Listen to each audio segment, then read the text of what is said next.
Hello, Internet. Hello, Facebook.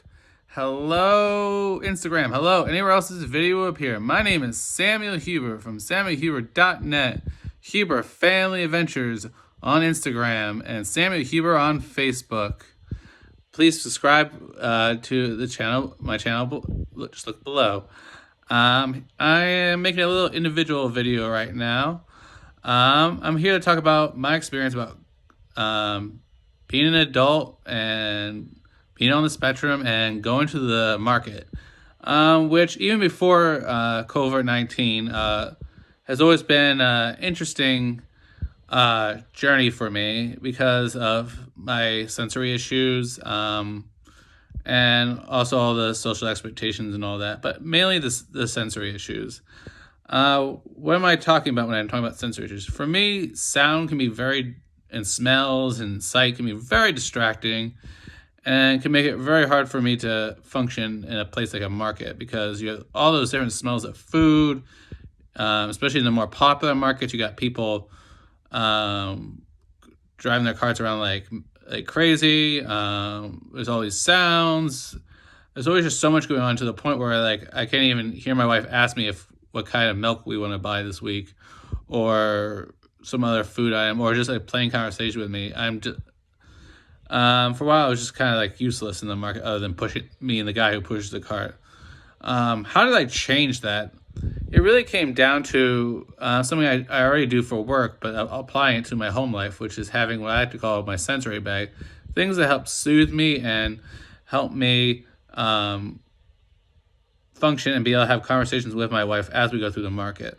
What's in my sensory bag? It can be any number of things. It could be essential oils. That's a huge one. It could be a snack that I find soothing, usually candy.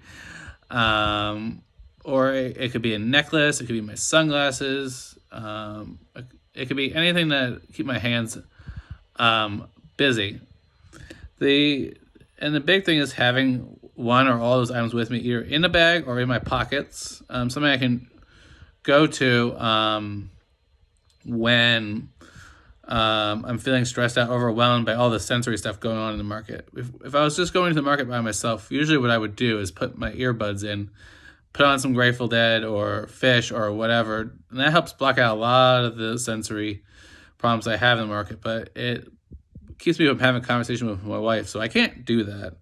So I had to learn how to be able to communicate with my wife while being in a situation that can sometimes be overwhelming for someone like me.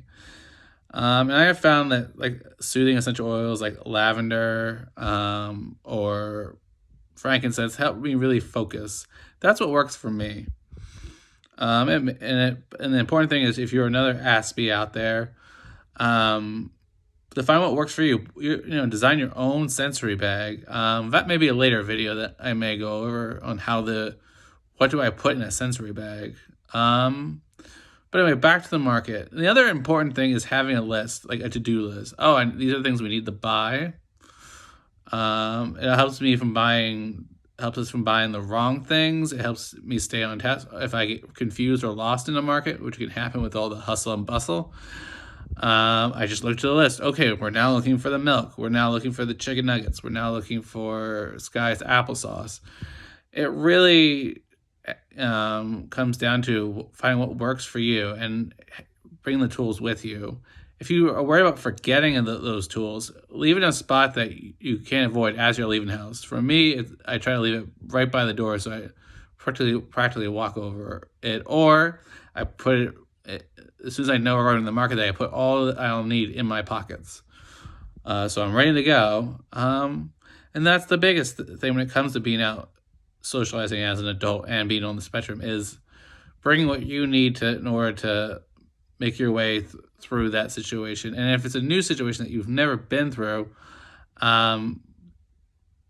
take notes and then reflect with parent, your partner, friend. What will I need next time you go to that situation, and look at it as a learning experience. And while it can be stressful at times and it can ramp up your social anxiety, remember that everything that happens to you is, in short, really God's doing something for you. Everything that's happening to you is God trying to help you in some way, teach you valuable lessons. But more on that for another day.